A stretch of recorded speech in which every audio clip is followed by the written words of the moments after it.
नमस्कार, आप देख रहे हैं हल्ला बोल टीवी। मैं हूं दीपक शर्मा और हमारे साथ हैं मार्तंड कात्यायनी शक्तिपीठ गौहरपुर गया के संस्थापक महंत जलेश्वर नाथ पांडे। एक विवाद चल रहा है बिहार में। विवाद यह चल रहा है कि भूमिहारों को भूमिहार लिखा जाए कागजातों में, सरकारी कागजातों में, डॉक्यूमेंट्स में, या भूमिहार ब्राह्मण लिखा जाए। इसे लेकर बिहार सरकार के सामान्य प्रशासन विभाग ने एक पत्र लिखा सवर्ण आयोग को। सवर्ण आयोग में इसे लेकर विवाद हो गया कि भूमिहार लिखा जाए या भूमिहार ब्राह्मण लिखा जाए। कुछ सदस्यों ने कहा कि भूमिहार लिखा जाए, कुछ सदस्यों ने कहा कि भूमिहार ब्राह्मण लिखा जाए। जो सदस्य नहीं चाहते थे कि भूमिहार ब्राह्मण लिखा जाए, उनका तर्क था कि भूमिहार तो खेती बाड़ी का काम देखते हैं, जमीन जायदाद का काम देखते हैं, वे तो पूजा कराते नहीं हैं, फिर क्यों लिखा जाए भूमिहार ब्राह्मण। इसे लेकर विवाद चल रहा था। यह विवाद डिप्टी सीएम विजय सिन्हा की अदालत में भी पहुंचा और वहां भी एक व्यक्ति ने फरियाद लगाई कि हमारा नाम 1932 से भूमिहार ब्राह्मण है हमारा सरकारी कागजातों में, जिसे काटकर भूमिहार किया जा रहा है। विजय सिन्हा ने भी वहीं पर निर्देश दिया भूमि राजस्व विभाग के अधिकारियों को कि जो पहले से चला रहा है वही चलेगा, भूमिहार ब्राह्मण लिखा जाए। लेकिन विवाद खत्म नहीं हुआ है। सामान्य प्रशासन विभाग को इसका उत्तर भी नहीं मिला है। तो कौन है भूमिहार, कहां से आए हैं और क्यों भूमिहार चाहते हैं कि उनके साथ भूमिहार ब्राह्मण लिखा जाए, इसके बारे में हम जानेंगे। इतिहास और उत्पत्ति से जुड़े गूढ़ सवाल जलेश्वर नाथ पांडे जी से। तो कैसे और क्यों भूमिहारों को भूमिहार ब्राह्मण लिखा जाना चाहिए, या लिखा जाना चाहिए या नहीं लिखा जाना चाहिए? क्यों? सबसे पहली बात तो ये हो जाता है कि हम स्वयं को देखें, अपने आप को देखें। जैसे हम आदमी हैं तो आदमी का अर्थ क्या होता है, आदमी कहते किसको हैं, इसे जानना चाहिए, समझना चाहिए। आदमी अदौ शब्द से बनता है। अदौ से चला आ रहा है कि फलाने जगह फलाना देवता रहता था या देवी रहता था। अर्थात कहने का मतलब है जो पास्ट, प्रेजेंट, फ्यूचर का जो गणना करता है, समय का जो महत्व समझता है, वही आदमी है। और इस विविधताओं में हम आप फंसे हुए चले जा रहे हैं। तो ये भूमिहारों का इतिहास क्या है? भूमिहारों का इतिहास ही हम बताने जा रहे हैं आपको। जैसे आप पौराणिक कथाओं में 18 पुराण हमारा हिंदू समाज में है, तो अगर आप उसे मानते हैं तो आप देखें हरिवंश पुराण के बभ्रू वंश का कहानी, और दूसरी कहानी से अगर यदि आप जानना चाहते हैं तो परशुराम का दीन अवस्था या जो ऐसे चैतन्य अवस्था। तो जब परशुराम के बारे में जब हम आप जानना चाहते हैं तो जमदग्नि ऋषि के पुत्र थे और उनका पत्नी का नाम रेणुका हुआ। सहस्त्राबाहु का उस समय काफी आतंक था। अब इस अत्याचार को, इस आतंक को मिटाने के लिए जमदग्नि ऋषि ने रेणुका से विवाह किया, जिसके पुत्र परशुराम भी हुए, जो शिव के अवतार भी माने जाते हैं, अर्थात विष्णु अवतारी भी कहे जाते हैं। दशावतार में उनका नाम है। और वैसे परिवेश में जब क्षत्रियों का विनाश हुआ तो ऐसा नहीं कि पूरे क्षत्रिय वंश नष्ट हो गए थे। अरे जो लड़ने के लिए उनसे जाएंगे, जो सामने आमने होंगे, उन्हीं से तो होगा। तो ऐसे परिवेश में कुछ क्षत्रिय वंश बच भी गए थे। अब उनके वंशज अर्थात परशुराम के वंशज को भय सा लगा कि भाई अभी आप तो कहीं तपस्या में आप चले जा रहे हैं, सह्याद्री पर्वत पर जाएंगे या महेंद्रगिरी पर्वत पर आप जा रहे हैं। वैसे परिवेश में अगर हम लोग के बीच कोई घटना घटे तो इसका क्या हल निकाला जा सकता है। तो ऐसे परिवेश में वे एक शंख दिए और उस शंख से क्या कहे कि इसे जब तुम्हारे ऊपर कोई संकट आ जाए तो तुम इसे बजा देना, हम इसके ध्वनि सुन करके आ जाएंगे और आप लोग का रक्षार्थ रहेंगे। कुछ लोगों ने इस पर अपना मंतव्य देने लगे कि भाई अगर यदि हम लोग शंख बजाए और नहीं पहुंचेंगे तो इसे परीक्षा लिया जाए। परीक्षा निमित्त कुछ लोगों ने विरोध भी किया होगा। कुछ लोगों ने विरोध किया कि नहीं, हमें विश्वास है अपने पूर्वजों पर, अपने व्यक्तियों पर। लेकिन यहाँ शंख कुछ लोगों ने बजाया, परशुराम का वहां पर आगमन हो जाता है और तभी से शंख बजाने वाले परीक्षा लेने के लिए शंख बजा दिया, परीक्षा परशुराम आ गए। हाँ, तो परशुराम जब वहां उपस्थित हुए तो ऐसा तो कोई विवाद था ही नहीं। तभी से ऐसा है कि जौ दिया गया। परशुराम ने क्या कहा जब आए? तो शंख बजाने वाले अपना शंख बजा करके जीविकोपार्जन करेंगे, और जिसे जौ दिए थे जौ से खेती कर रहे हैं। ओके, मतलब कि जब परीक्षा लेने की जानकारी मिली, जब शंख बजा तो परशुराम सोचे होंगे कि संकट में है, वो आ गए होंगे तपस्या छोड़कर। जब वो आए तो उनको पता चला कि उनकी परीक्षा ली जा रही है, मतलब उन पर संदेह किया जा रहा है कि वो आएंगे कि नहीं आएंगे। तो उन्होंने कहा कि जिन लोगों ने अविश्वास करके शंख बजाया वो अब शंख बजा के अपना जीविकोपार्जन करें, और जिन लोगों ने विश्वास रखा वो लोग जमीन के मालिक बने रहे। तो जिन लोगों ने विश्वास किया वो लोग भूमिहार हुए, और जिन लोगों ने शंख बजाया वो भूमिहार नहीं हुए, ब्राह्मण हुए। ब्राह्मण। ओके, ये कहानी है। इस कहानी से आज तक ये चला आ रहा है, ये भूमिहार ब्राह्मण गिने जाते हैं। ये जो हरिवंश पुराण है उसमें क्या है? बब्रू वंश की कहानी से इसका एक कहानी आता है कि क्षत्रिय वंश के थे, और वे पूजन पाठ में हर हमेशा तत्पर रहते थे। आज तक उनके वंशावली जो है से पूजन पाठ करते हैं, लेकिन क्षत्रियत्व को भी धारण करते हैं। ये हरिवंश पुराण का। तो वो भूमिहार हुए। हाँ, भूमिहार ब्राह्मण कहे जाते हैं। मतलब आप कह रहे हैं कि भूमिहार ब्राह्मण आरंभ काल से ही है। आरंभ काल से, परशुराम से के समय से ही है। हाँ। तो आप ये कह रहे हैं कि यह जो भूमिहार और भूमिहार ब्राह्मण लिखे जाने का जो विवाद है, यह विवाद निरर्थक है। निरर्थक है। ये इतिहास में इसके लिए पर्याप्त साक्ष्य हैं कि भूमिहारों को भूमिहार ब्राह्मण लिखा जाना चाहिए, ये आप कह रहे हैं? बिल्कुल लिखा जाना चाहिए। और इससे जुड़ी क्या कहानियां हैं जो आम लोगों को पता होनी चाहिए? क्योंकि हम लोगों को तो कई सारी कहानियों के बारे में जो पुरानों में सबसे पहले चीज हम लोगों को चाहिए अपने आप को ढूंढना, अपने आप को समझना। जैसे हम लोग इसको बाभन शब्द से भी कहते हैं। बाभन 3 शब्दों का योग है। बा भ न। बा हाँ का प्रतीक होता है, कलम बा, कॉपी बा, तो बा हाँ का प्रतीक है। भ प्रकाश का प्रतीक है। हाँ, हम प्रकाशमान हैं। किस चीज का? तो ना का। ना में आ भी छिपा हुआ है। तो जो 5 तत्वों में 2 तत्व का ज्ञाता हो, अर्थात अग्नि और जल, तो इस धरती पर बिना आग पानी का तो कुछ होता ही नहीं है। इसलिए हम लोगों ने इनको भूमिहार ब्राह्मण कहा। इनका एक जेनेटिक प्रभाव है। तनिक सा कुछ बात होगा तो अपने आप में क्रोधित हो जाएंगे। तनिक सा भी कोई अगर दीदी ने समझा दिया कुछ तो तनिक सा में ठंडा हो जाते हैं।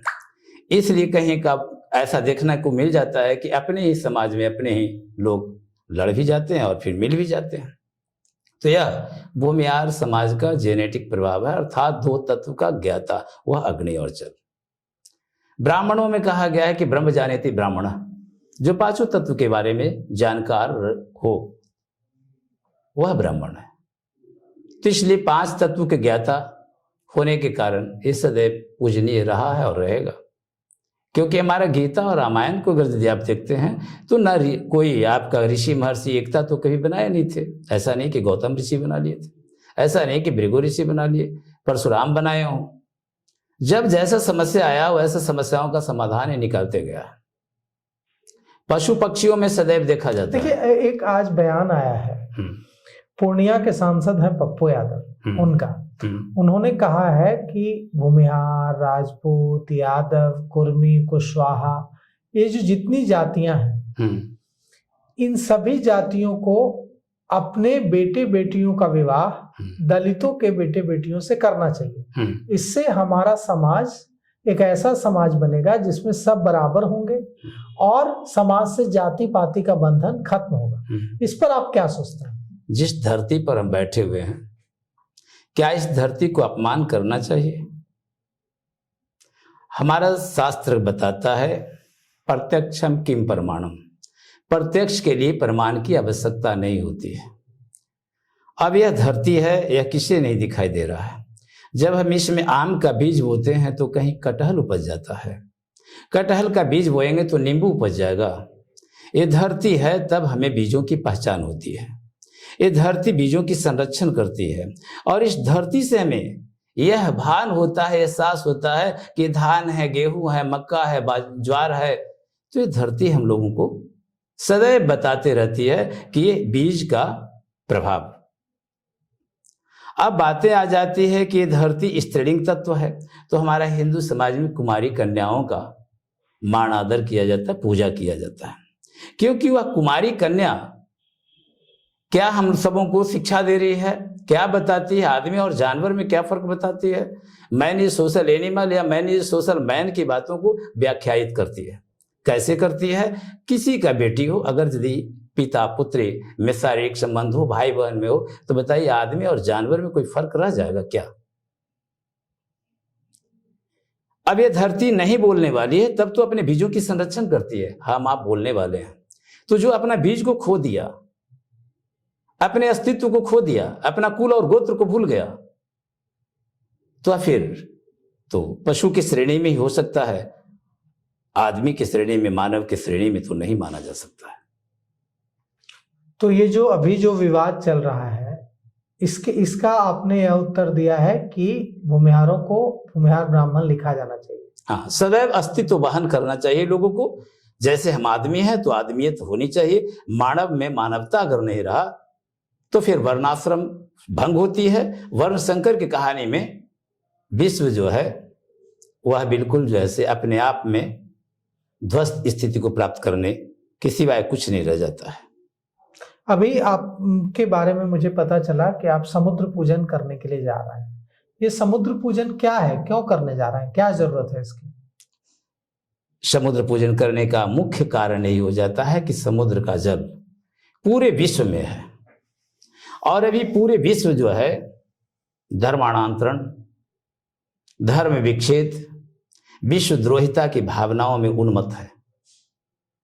लोग अपने आप को अपने स्वाभिमानता बस कहिए या अज्ञानता बस कहिए, अनैतिक वातावरणों से इस धरती, इस प्राकृतिक वातावरण को विक्षुब्ध करते चला जा रहा है, और इससे मानवता जो है वह बिल्कुल ध्वस्त होते चला जा रहा है।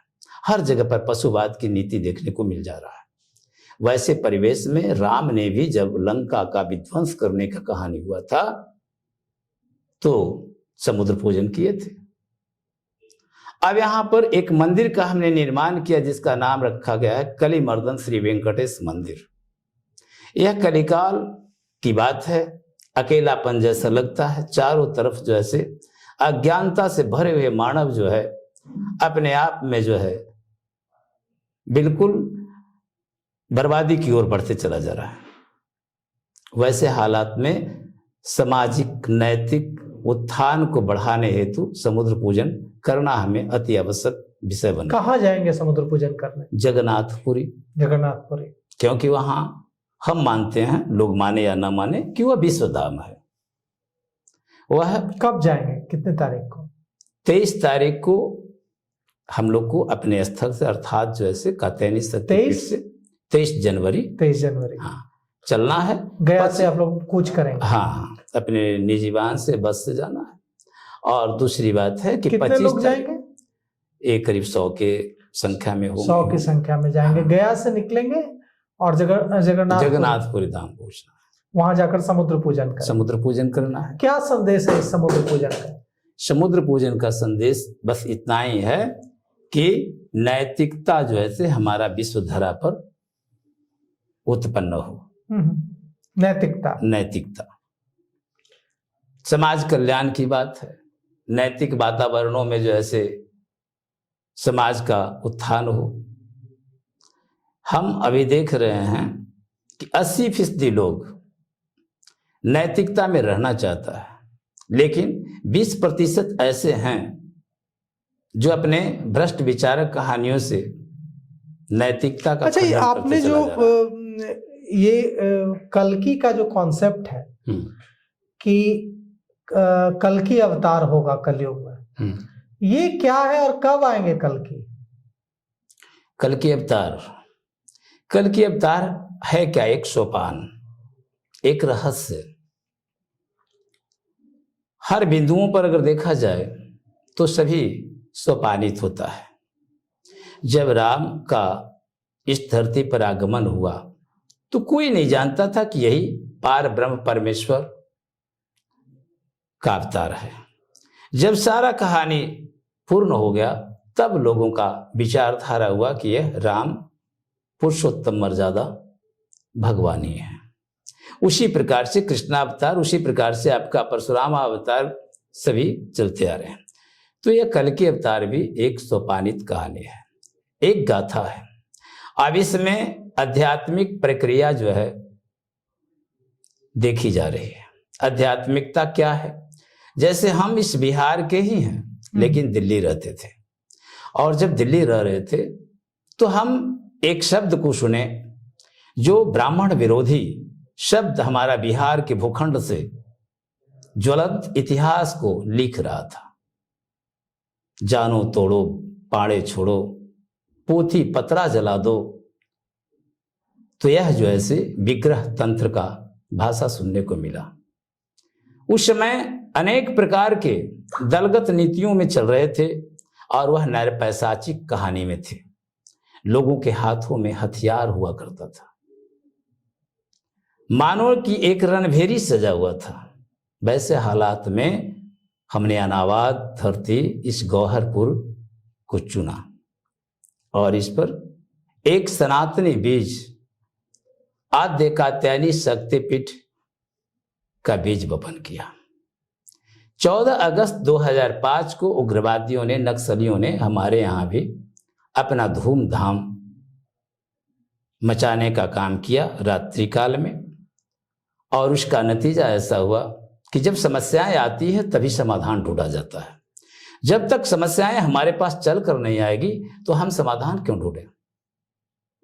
उस समाधान में आज बहुत कुछ ऐसे देखने को मिल रहे हैं जो लोग देख सकते हैं, समझ सकते हैं, पढ़ भी सकते हैं कि आखिरकार क्या स्थिति था और क्या स्थिति हुआ। हर घटनाओं को हम अपने आत्म विवेचित कहानी में कॉपी और कलम का सहारा लेते हैं, क्योंकि एक राइटर जैसे लिखा GOD गॉड, लेकिन उसी को हम अगर पलट दिए तो हो गया DOG डॉग। तो मानवता यह नहीं कहता कि हम कुत्तों के पास बैठकर अपना व्याख्यायित कहानी को रखें, क्योंकि वो हमारा सुनने ही वाला नहीं है, वो सुन ही नहीं सकता है, क्योंकि उसका पूछ तो टेढ़ा है। उसे ABCD पढ़ाओगे तो पढ़ेगा नहीं, संडे मंडे तो पढ़ेगा नहीं। अब सोचने वाली बात है कि कहीं अरस्तु सुकरात को पढ़ा सकता है क्या? तो हम तो सुकरातवादी ठहरे, और अरस्तुवादी अपने आप में इतना काफी जो से बढ़ चढ़ गया है कि वह धर्म को जो से तार तार करते चले जा रहा है। अब इनको कौन पढ़ाए? तो एक ही पढ़ाने वाला वह चीज है जो यह जैविक शक्ति है जो इस वायुमंडल में है। हम आप बात कर रहे हैं, तो जब बातें करते हैं तो हमारा जीवाश्म इस हवा में नहीं जा रहा है क्या? उसे आप वायरस कर रहे हैं, हम भी वायरस करते हैं। अब इसके द्वारा जो है विश्व अगर संहार की स्थिति में ही पहुंच जाए तो उसमें हमारा क्या गलती, क्या अपराध? क्योंकि आप अपने भावनाओं से इतने आगे बढ़ते चले जा रहे हैं कि धर्म को आप विच्छेदित करते चले जा रहे हैं। धर्म की बातों को आप समझ ही नहीं रहे हैं। कई रामचरितमानस में ऐसा लिखा हुआ है कि राम भाई थे तो आपस में लड़ते थे। सीता, राम और लक्ष्मण जब जंगल में गए 14 वर्षों के लिए, तो ऐसा कहीं है कि एक दिन सीता जी बीमार पड़ गई तो राम जी रोने लगे, लक्ष्मण जी हॉस्पिटल खोज रहे थे। लेकिन आजकल जो कथावाचक हैं, बाबा लोग हैं, ये भी तो यही काम कर रहे हैं कि हॉस्पिटल बनाओ, पैसा कमाओ, धर्म को जैसे तार तार कर दो। यदि किसी को भगवान का दर्शन हो ही गया और वे मानव कल्याण की बात करते हैं तो क्यों नहीं श्रीहरि से पूछ लेते हैं एक बार कि हे श्रीहरि, आप सबको जैसे तत्व ज्ञानी बना दीजिए, सबको मर्मज्ञ कर दीजिए, सबको मालो माल कर दीजिए, फिर कोई दुखा भूखा ही नहीं रहेगा। तो ये मानव कल्याण का जो ढिंडोरा पीट रहे हैं लोग, लेकिन मानव कल्याण नहीं, खुद का कल्याण में लगे हुए रह जाते हैं। वैसे परिवेश में हमें किसी के पास जाना या बैठना उचित नहीं होता है। निज कर्मों से मुझे मतलब है। रामचरितमानस या गीता को पढ़ने से मुझे मालूम यह होता है कि जो स्वयं को न देखा गैरों को क्या देखेगा। तो देखिए, जलेश्वर नाथ पांडे जो मार्तंड कात्यायनी शक्तिपीठ गौहरपुर के संस्थापक महंत हैं, इन्होंने कहा है कि अगर हम देखें पुराणों को और उसमें इस सवाल का उत्तर खोजें कि भूमिहार लिखें कि भूमिहार ब्राह्मण लिखें, तो हमें इसका जवाब हमारे पुराणों में मिल जाएगा। तो फिलहाल इस पेशकश में इतना ही। आगे की खबरों के लिए देखते रहिए हल्ला बोल टीवी। शुक्रिया।